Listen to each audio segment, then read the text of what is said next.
ಇನ್ನು Paris Olympics 2024 ಇದಕ್ಕೆ ಅದ್ಧೂರಿ ಚಾಲನೆ ಸಿಕ್ಕಿದೆ. ಫ್ರಾನ್ಸ್ ಹೃದಯ ನಗರಿ ಪ್ಯಾರಿಸ್ನಲ್ಲಿ 33ನೇ ಒಲಿಂಪಿಕ್ಸ್ ಕ್ರೀಡಾಕೂಟದ ಅಮೋಘ ಉದ್ಘಾಟನೆ ಆಗಿದೆ. ಐತಿಹಾಸಿಕ ಕ್ರೀಡಾಕೂಟದ ಉದ್ಘಾಟನಾ ಸಮಾರಂಭದಲ್ಲಿ ಭಾರತೀಯ ಕ್ರೀಡಾಪಟುಗಳು ಮಿಂಚಿದ್ರು.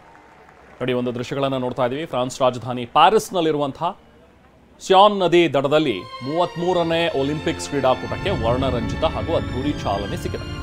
ಶಾನ್ ನದಿ ತೀರದುದ್ದಕ್ಕೂ ಕೂಡ ಬರೋಬ್ಬರಿ 6 ಕಿಲೋಮೀಟರ್ವರೆಗೂ ವಿವಿಧ ದೇಶಗಳ ಕ್ರೀಡಾಪಟುಗಳು ಭವ್ಯ ಪರೇಡ್ ನಡೆಸಿದ್ರು, ಗಮನ ಸೆಳೆದರು. ಅಮೆರಿಕಾದ ಖ್ಯಾತ ಗಾಯಕಿ ಲೇಡಿ ಗಾಗಾ ಪ್ಯಾರಿಸ್ ಒಲಿಂಪಿಕ್ಸ್ನಲ್ಲಿ ಅದ್ಭುತ ಪ್ರದರ್ಶನ ಕೊಟ್ಟರು. ಈ ಐತಿಹಾಸಿಕ ಸಮಾರಂಭದಲ್ಲಿ ಬರೋಬ್ಬರಿ 3 ಲಕ್ಷಕ್ಕೂ ಹೆಚ್ಚು ಜನ ಇದ್ರು.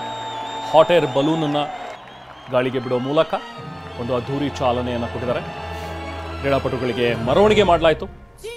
ಜುಲೈ 27ನೇ ತಾರೀಕು ಅಂದರೆ ಇವತ್ತಿನಿಂದ ಆರಂಭವಾಗಿರುವಂತಹ ಈ ಜಾಗತಿಕ ಮಟ್ಟದ ಕ್ರೀಡಾಕೂಟ 17 ದಿನಗಳ ಕಾಲ ನಡೆಯುತ್ತೆ.